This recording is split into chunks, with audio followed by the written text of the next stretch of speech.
ರಾಜಕೀಯ ಟ್ರೆಂಡ್ ಏನಿದೆ ಅಂತಂದರೆ ಲಾಸ್ಟ್ ಟೈಮು ಭಾರತೀಯ ಜನತಾ ಪಾರ್ಟಿ ಸಪ್ರೇಟ್ ಇತ್ತು ಹೌದು ಅಲ್ವಾ. ಮತ್ತು ಲಾಸ್ಟ್ ಟೈಮ್ ಏನಿತ್ತು ಅಂತಂದರೆ ಕಾಂಗ್ರೆಸ್ಸು ಮತ್ತು JDS ಮೈತ್ರಿ ಸರ್ಕಾರ ಇತ್ತು.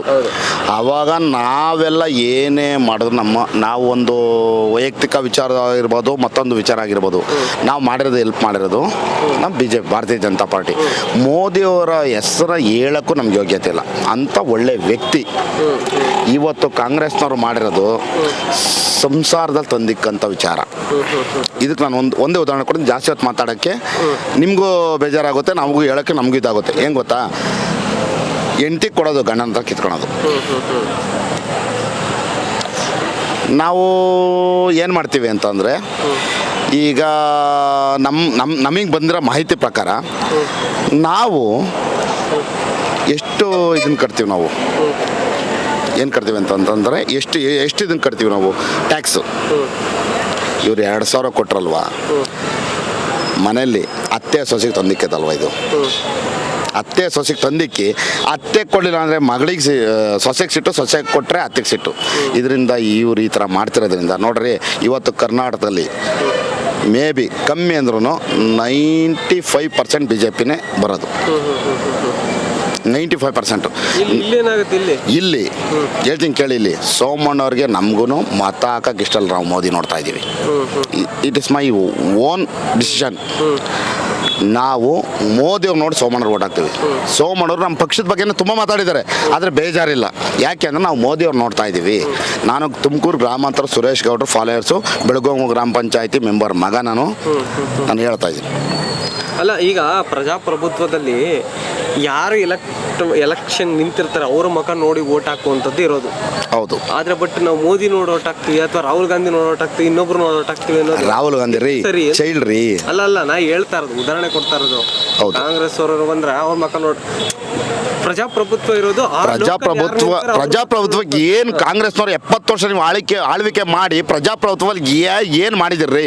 ಯೂತ್ಸ್ಗೆ ಏನು ಮಾಡಿದಿರ ನೀವು? ಇವತ್ತು 2,000 ಕೊಡ್ತೀನಿ ಅಂತಂದ್ರೆ ಅದು ಓದಿರೋ ಆ ಒಂದು ಸೀಮಿತವಾದ ಒಂದು ಟೈಮಿಂಗ್ಸ್ಗೆ ಕೊಡ್ತೀವಿ ಅಂತಂದರೆ ಮತ್ತೆ ಬೇರೆ ಓದಿರೋಲ್ಲ ಏನಾಗಬೇಕ್ರಿ? ಏನಾಗಬೇಕು? ಇವ್ರು ಮಾಡೋ ತಪ್ಪಲ್ವ ಇದು? ನೋಡ್ರಿ, CN ಮಂಜುನಾಥ್ ಇವರು ಹೃದಯವಂತ ಕಣ್ರಿ ಇವರು. ಮತ್ತು ನಮ್ಮ ಸೋಮಣ್ಣವ್ರಿಗೆ ನಮ್ಗೆ ಅವ್ರ ವೈಯಕ್ತಿಕವಾದ ಒಂದು ವಿರೋಧ ಇದೆ. ಬಟ್ ಆದ್ರೂ ನಾವು ಮೋದಿಯವ್ರು ನೋಡ್ರಿ ಹಾಕ್ತೀನಿ. ಸುಮಾರು ಬಿಜೆಪಿ ಕಾರ್ಯಕರ್ತರ ನೋವೇ ಇದು. 100% ಸರ್, 200%. ಸೋಮಣ್ಣ ಇಷ್ಟ ಇಲ್ಲ ನಮಗೆ. ಯಾಕೆಂದರೆ BJP ಪಕ್ಷದ ವಿರುದ್ಧವಾಗಿ ಇವ್ರು ಮಾತಾಡಿ ಸರ್ ಸೋಲೋಕ್ಕೆ ಇವ್ರಿಗೆ ಅವಶ್ಯಕತೆ ಇರಲಿಲ್ಲ. ಇವರು ಏನು ಈ ಕಾರ್ಯವೈಖರಿ ತುಂಬ ಚೆನ್ನಾಗಿದೆ, ಬಟ್ ಅದ್ರ ಬಗ್ಗೆ ಪಕ್ಷದ ಬಗ್ಗೆ ಮಾತಾಡಬಾರ್ದಾಯ್ತು. ಮಾತಾಡಿದ್ರೆ ಆಯಿತು. ಇವತ್ತು ನಾವು ಸ್ವಾಮಿಯವರು ಬಂಡಾಯ ಎದ್ದವ್ರೆ, ಯಾವುದೇ ಕಾರಣಕ್ಕೆಲ್ಲ ಮಾಧುಸ್ವಾಮಿಯವರು ಕ್ಲಿಯರ್ ಆಗಿದ್ದಾರೆ. ಮಾಧುಸ್ವಾಮಿ ಕ್ಲಿಯರ್ ಆಗಿದ್ದಾರೆ ಸರ್. ಅವ್ರ ಮನೆಯಿಂದನೇ ನನ್ನ ಫ್ಯಾಕ್ಟ್ರಿ ಇದ್ದಿದ್ದು. ನನ್ನ ಫ್ಯಾಕ್ಟ್ರಿ ಕೊಡಲ್ಲ ಅಂತ ಯಾವುದೇ ಕಾರಣಕ್ಕಿಲ್ಲ ಸರ್. ಅದು ಏನು ಗೊತ್ತಾ, ನನ್ನಂಥ ಕಾರ್ಯಕರ್ತರು ಈಗ ನಾನು ಬೇಜಾರಾದಾಗ ಒಂದು ಹೇಳಿರ್ತಾರೆ, ಅಷ್ಟು ಬಿಟ್ಟರೆ ಬೇರೆ ಯಾವುದೇ ಕಾರಣಕ್ಕೂ ಏನೂ ತೊಂದರೆ ಇಲ್ಲ ಸರ್.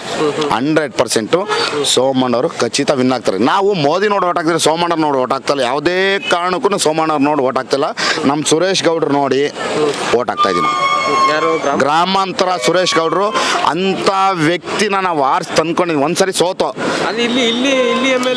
ಇಲ್ಲಿ MLA ಕತೆ ಸರ್. ಇವರು ವಾಸಣ್ಣವ್ರು ಒಳ್ಳೆ ವರ್ಕ್ ಮಾಡಿದ್ದಾರೆ, ಬಟ್ ಇವರು ಒಳ ರಾಜಕೀಯ ಇದೆಯಲ್ಲ ಅದು ತಪ್ಪು. ನೆಕ್ಸ್ಟು ಹೇಳ್ತೀನಿ ಕೇಳಿ, ಇಲ್ಲಿ ಇವತ್ತೊಂದು ಮಾತು ಹೇಳ್ತೀನಿ. ನಮ್ಮ ಇವರು ನಾಗರಾಜ್ ಅವರು ಅವ್ರ ಮನೇಲಿ ಕೂತಿರು ಗೆಲ್ತಾರ್ರಿ. ತುಂಬ ಸ್ವಾಭಾವಿಕವಾದ ವ್ಯಕ್ತಿ ನಾಗರಾಜ್. ಕೊಡ್ಲಿಲ್ಲ ಬಿಜೆಪಿ ಅವರು ಟಿಕೆಟ್ನ ಅಂತ ಮುಖ್ಯವಾಗಿ ಪ್ರಶ್ನೆ ಅಂತಂದರೆ ಒಳ ರಾಜಕೀಯ ಇದೆಯಲ್ಲ ಸರ್. ಈಗ ಇವರು ಬೆಟ್ಸ್ವಾಮಿ ಅವ್ರಿಗೆ ಕೊಡಬೇಕಾಗಿತ್ತು, ಬಟ್ ಕೊಡಲಿಲ್ಲ. ಕೊಟ್ಟಿದ್ರೆ ಮಾಧುಸ್ವಾಮಿ ಲೈನಲ್ಲಿ ಇದ್ರು ಸರ್. ಆದ್ರೂ ಏನು ಗೊತ್ತಾ, ಮಾಧುಸ್ವಾಮಿ ಇಲ್ಲಿಗೆ ಲೈನಾಗಿಲ್ಲ, ಈ ಕ್ಷೇತ್ರಕ್ಕೆ ಲೈನಲ್ಲಿಲ್ಲ. MP ಟಿಕೆಟ್ ಲೈನಲ್ಲಿ ಇದ್ರು ಸರ್, ಕೊಡೋಕ್ಕೆ ಚಾನ್ಸ್ ಇಲ್ಲ, ಕೊಡಬಾರ್ದು. ಯಾಕೆ ಅಂತಂದರೆ ಪಕ್ಷದ ಬಗ್ಗೆ ಮಾತಾಡಿದಾಗ ನಾವು ಯಾವುದೇ ಕಾರಣಕ್ಕೂ ನಾವು ಮಾಧುಸ್ವಾಮಿಗಿನ್ನ ಕೆಟ್ಟದಾಗ ಮಾತಾಡಿದ್ದು ಸೋಮಣ್ಣವ್ರು ಮಾತಾಡಿದ್ರು ಅವರಲ್ಲಿ ಒಂದು ಕಾರ್ಯಶೀಲತೆ ಇದೆ, ಅಂದರೆ ಕೆಲಸಗಾರ ವಯ್ಯ. ಇವತ್ತು ಮಾಡಿದಾರೆ ರೀ, ಕೆಲಸ ಮಾಡಿದ್ದಾರೆ ಸೋಮಣ್ಣವರು. ನಾವು ಕೆಲಸ ನೋಡೋರಾಗ್ತಿಲ್ಲ, ಮೋದಿ ನೋಡೋರಾಗ್ತಾ ಇದ್ದೀವಿ ನಾವು. ತುಂಬ ಒಳ್ಳೆ ವ್ಯಕ್ತಿ ಅಂತಂದರೆ ನಿಜವಾಗಲೂ ಹೇಳಬೇಕು ಅಂದರೆ ತುಮಕೂರಲ್ಲಿ ಸುರೇಶ್ ಗೌಡ್ರಿಗೆ ಕೊಟ್ಟಿದ್ದಿದ್ರೆ ಅವ್ರ ಮನೆ ಸುಮ್ಮನೆ ಆರಾಮಾಗಿ ಮಲ್ಕೊಂಡಿದ್ರು ಗೆದ್ದು ಬರೋರು. ಆಯ್ತು, ನಾನು ಪರ್ ಡೇ ಬಿಲ್ಲು 2-3 ಕೊಡ್ತೀನಿ ನಾನು. ಈಗ ನನ್ನ ಹೆಂಡ್ತಿಗೂ ನನ್ನ ಹೆಂಡ್ತಿ ನನ್ನ ತಾಯಿ ಚೆನ್ನಾಗಿರ್ತಾರೆ. 2,000 ನಾವು ಅವ್ರಿಗೆ ಕೊಟ್ಟಾಗ ಹೆಂಡ್ತಿ ಏನಂತಾನೆ, ನಿಮ್ಮ ಅಮ್ಮನ ತಗೈತೆ ಇಸ್ಕೊಂಬೋವು, ನೀವು ನನ್ನ ತಾಯಿ ಏನಂತಾಳೆ, ಎತ್ತೋದು ಸಾಕಿರೋಳು, ನಿನ್ನ ಹೆಂಡ್ತಿ ಕೊಟ್ಟರವಪ್ಪ ಅಂತದ್ದು. ಇದು ಸ್ವಾಭಾವಿಕ ನಡೀತೆ ಸರ್. ಇವರು ದುಡಿಯೋ ಮಾರ್ಗ ಮಾಡಿಕೊಡಿ ಸರ್, ಒಂದು ಸೀಮಿತ ಮಾಡಿ ನೋಡಿ. ಒಂದು ಫ್ಯಾಮಿಲಿಗೆ ಒಂದು ಗೌರ್ಮೆಂಟ್ ಕೆಲಸ ಅಂತ ಮಾಡಿ ಏನಾಗುತ್ತೆ. ಇದನ್ನ ಮೋದಿ ಗೌರ್ಮೆಂಟ್ ಹೇಳಿತ್ತು ಅವಾಗ 2014 ಅದಾದ್ಮೇಲೆ ಮಾಡೋಕ್ಕಾಗಲಿಲ್ಲ. ತಿರ್ಗಾ 2018 ಅದೇ ಭರವಸೆಯಲ್ಲಿ ಬಂದರು. ಜೊತೆಗೆ ಕಪ್ಪೋಣ ಸರ್. ಕಪ್ಪೋಣ ಅಂತಂದ್ರೆ ಎಲ್ಲ ನೀವೇ ಇದ್ದೀರಾ ಸರ್, ಎಲ್ಲ ನೀವೇ ಇದ್ದೀರಾ. ಕಾಂಗ್ರೆಸ್ ಅವರು MP ಗಳು ಎಲ್ಲ ಇದ್ದೀರಾ ಅದರಲ್ಲಿ. ಅಲ್ಲಲ್ಲ, ಕಾಂಗ್ರೆಸ್ ಅವರು ಇರಲಿ, ಬಿಜೆಪಿ ಇರಲಿ, JDS ಅವರು ಯಾರೇ ಇರಲಿ, ಎಲ್ಲ ಪೊಲಿಟಿಕಲ್ ಲೀಡರ್ಗಳೇ ಇದ್ದಾಗ ಎಲ್ಲ ನೀವೆಲ್ಲ ಸ್ಟೇ ತಂದಾಗ ನಾನು ಏನು ಮಾಡಲಿ ಸರ್? ನಾನು ಎಲ್ಲಿಗೆ ಹಾಕಿದ್ದಾರೆ ಅಂತ ಸ್ವಿಸ್ ಬ್ಯಾಂಕಲ್ಲಿ ಸ್ಟೇ ತಗೊಂಡವ್ರು. ಇವ್ರು ನಮ್ಮ ಅಕೌಂಟ್ ಡೀಟೇಲ್ಸ್ ಕೊಡಬೇಡಿ ಅಂತ ರೆಸ್ಟ್ರಿಕ್ಷನ್ಸ್ ಇಲ್ವಲ್ಲ ಸಾರ್. ಹೇಳ್ತಿರೋದು ಹೆಂಗೆ ಗೊತ್ತಾ, ಈ ನಮ್ಮ ಒಂದು ಗೌರ್ಮೆಂಟಿಂದ ಅಲ್ಲಿಗೆ ನಾವು ಅಲ್ಲಿ ಪರ್ಮಿಷನ್ ತಗೊಳ್ಬೇಕಲ್ವ ಸರ್? ಅಲ್ಲ, ಇವರು ಓಟ್ ಕೇಳಿದ್ದೇನೆ ಒಂದು ಉದ್ಯೋಗದ ಮೇಲೆ, ಒಂದು ಸ್ವಿಸ್ ಬ್ಯಾಂಕ್ ಹಣ ಕಪ್ಪನ್ನು ತತ್ತಿಕೊಂಡು ಮಾಡಿದ್ರು ಸರ್. ಯಾವುದೇ ಸರ್ಕಾರ ಆದರೂ ತನ್ನ ಪ್ರಣಾಳಿಕೆಯಲ್ಲಿ ಹೊರಡಿಸೋದ ಮೇಲೆ ಅದು ಮಾಡುವಂಥದ್ದು ಕರ್ತವ್ಯ. ಆಯ್ತು, ಓಕೆ. ಈಗ ಕರ್ನಾಟಕದಲ್ಲಿ ಇವ್ರು ಹೇಳಿದ್ರಲ್ಲ, ಅದನ್ನು ಇವ್ರು ಪ್ರಣಾಳಿಕೆ ಉಳಿಸ್ಕೊಂಡ್ರ? ಯಾವ್ದು ಗೃಹಲಕ್ಷ್ಮಿದು ಇವತ್ತು ಹಾಕ್ತವ್ರೆ, ಎಲೆಕ್ಷನ್ ಬಂದಿದೆ ಅಂತ ಹಾಕಿದ್ರ? ಇನ್ನು 4 ತಿಂಗಳಿಂದ ಗೃಹಲಕ್ಷ್ಮಿ 2,000 ದುಡ್ಡು ಹಾಕ್ತಿವಿ ಅಂತ ಹೇಳಿದ್ರಲ್ಲ, ಹಾಕಿದ್ರ? ಅದು ಬಂದಿಲ್ಲ ನಿಮ್ಗಾರ್ಗು ಸರ್. ನಾವು 1 ತಿಂಗಳು ಬಂದಿದೆ ತಾಯಿಯವ್ರಿಗೆ ಸರ್. ನಮ್ಗೆ ಅವಶ್ಯಕತೆ ಇಲ್ಲ, ನಾವೇ 2,000-3,000 ಖರ್ಚು ಮಾಡ್ತೀವಿ. ನಮ್ಗೆ ಅವಶ್ಯಕತೆ, ನಮಗೆ ಜನಕ್ಕೆ ಹೆಲ್ಪ್ ಆಗಲಿ, ಬಡವರಿಗೆ, ರೈತರಿಗೆ ಸರ್. ಈಗ ಒಂದು ನಮ್ಮ ಬ್ಯಾಕ್ ಬೋನ್ ಇಸ್ ಪ್ರಶ್ನೆ ಸರ್. ನೀವೆಲ್ಲ ಮಿಡಲ್ ಕ್ಲಾಸ್, ನಾವೆಲ್ಲ ಮಿಡಲ್ ಕ್ಲಾಸ್. ನಮಗೆ ಪ್ರಯತ್ನಗಳು ಬಂದರೂ ಒಂದೇ, ಬರೆದಿರೋ ಒಂದೇ. ಹೌದು. ಆದರೆ ಅತಿ BPL ಕುಟುಂಬದಾರರಿಗೆ ಈ ಯೋಜನೆಗಳು ಅಲ್ಪ ಸ್ವಲ್ಪ ಆದರೂ ಸಹಾಯ ಆಗಿದೆಯಾ ಅಂತ? ಯಾವುದೇ ಕಾರಣಕ್ಕಿಲ್ಲ ಸರ್. ನನ್ನ ತ ಕಿತ್ಕೊಂಡು ನಿನಗೆ ಕೊಡೋಕೆ ಏನು ಸರ್? ಅಲ್ಲ, ಹೇಳ್ತಾ ಇರೋದು ಯಾವುದೇ ಕಾರಣಕ್ಕಿಲ್ಲ ಸರ್. ಮೋದಿ ಅವ್ರದ್ದು ಅದೇ ಥರದ್ದು ಯಾವುದೇ ಕಾರಣ ಸರ್. ಮೋದಿ ಅವ್ರು ಹಂಗಾಗಿದ್ದಿದ್ರೆ, ಒಂದು ಸೆಕೆಂಡ್, ಮೋದಿ ಅವ್ರು ಹಂಗಿದ್ದಿದ್ರೆ ವಿಶ್ವ ಕಂಡ ಇವ್ರ ಕಂಡ್ರೆ ಅವ್ರಿ, ಅವ್ರ ಬಗ್ಗೆ ಮಾತಾಡಕ್ಕೆ ನಮ್ಗೆ ಮಾತು ಬರಲ್ಲ. ಮಾತಾಡ್ತೀನಿ ಕೇಳಿಲಿ. ಇವತ್ತು ನೋಡ್ರಿ, ಭವ್ಯ ಭಾರತ ಕನಸು ನನಸಾಗಬೇಕು ಅಂತ ಅಂದರೆ ಮೋದಿ ಅವರು ಪ್ರಧಾನಿ ಸರ್. ಇನ್ನೂ 2039ನೇ ಇಸ್ವಿವರೆಗೂ ಮೋದಿ ಅವರು ಬಿಟ್ಟರೆ ಯೋಗಿ ಆದಿತ್ಯನಾಥ್ ಸರ್. ಇವತ್ತು ಒಂದು ಗೋಹತ್ಯೆ ಸರ್. ಇವತ್ತು ಯಾರು ಬೇಡವಾ ಅಂತ ಪ್ರಧಾನಿ ಸರ್. ಕರ್ನಾಟಕದಲ್ಲಿ ಆಲ್ರೆಡಿ ಆಗಿದ್ರಲ್ಲ, ನಮ್ಮ ದೇವೇಗೌಡರು ಆಗಿದ್ರಲ್ಲ, ಸಾಕು. ಚೆನ್ನಾಗಿದ್ದಾರೆ, 5-6 ಜನ ಆಗಿದ್ದಾರೆ ಸರ್. ಅದಕ್ಕೆ ನೋಡಿ, ಅದಕ್ಕೆ ನನ್ನ ವಿರೋಧ ಇದೆ. ಗುಜರಾತಿಂದ ಈಗ ಆಗಿದ್ದಾರೆ, ಮೋದಿ ಅವರು ಆಗಿದ್ದಾರೆ.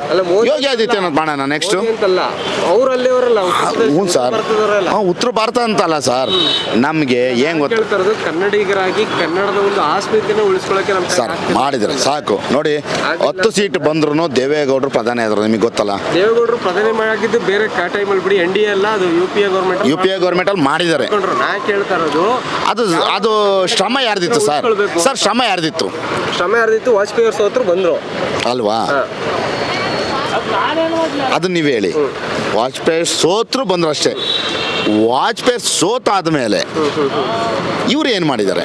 ರೈತರಿಗೆ ತುಂಬಾ ಹೆಲ್ಪ್ ಮಾಡಿದ್ದಾರೆ ದೇವೇಗೌಡರು. ಅದನ್ನ ಕೇಳ್ತಾ ಇರೋದು. ಅದು ಕಾಂಗ್ರೆಸ್ ಸರ್ ಮತ್ತೆ ಮಾಡಕ್ ಆಗುತ್ತೆ? ಬಿಜೆಪಿ ಹೆಂಗ್ ಬೇಕು? ಅವಾಗ ದಕ್ಷಿಣ ಭಾರತದಲ್ಲಾದ್ರೂ ಒಬ್ರು ಬೇಕಲ್ಲ ಪ್ರಧಾನಿ ಸರ್. ಮಾಡೋಣ. ಮತ್ತೆ ಇವ್ರು ಇದ್ದಾರೆ, ಯಾರು ಹೇಳಿ? ನಮ್ಮ ಅಣ್ಣಾಮಲೈ ಇದ್ದಾರೆ. ಇಲ್ಲ ಅವ್ರು ಬೇಡ ಅಂತ ಅಂದ್ರೆ ತೇಜಸ್ವಿ ಸೂರ್ಯ ಇದ್ದಾರೆ. ಬೇಡ ಆಯ್ತು. ನಮ್ಮ ಕರ್ನಾಟಕಕ್ಕೆ ನಾವೇ ಸ್ವಾರ್ಥ ಇರಬಾರ್ದು ನಮಗೆ. ಆಂಧ್ರದಲ್ಲಿ ಯಾರಾದರೂ ಮಾಡೋಣ. ಈಗ ನೆಕ್ಸ್ಟ್ ನೋಡಿ, ಈಗ ಕಾಂಗ್ರೆಸ್ ಮಿನಿಸ್ಟರ್ ಇದ್ದಾರಲ್ಲ, ಮುಖ್ಯಮಂತ್ರಿ ಇದ್ದಾರಲ್ಲ, ಅವ್ರು ನೆಕ್ಸ್ಟ್ ಎಲೆಕ್ಷನ್ ಮುಗಿದ BJP ಬರ್ತಾರೆ ನೋಡಿ. ನಿಮ್ಮ ಹೆಸರು ಸರ್? ಸರ್ ರವಿಕುಮಾರ್ ಅಂತ, ಕುಂದೂರು ಬೆಳಗುಂಬ ಗ್ರಾಮ ಪಂಚಾಯತಿ ಮೆಂಬರ್.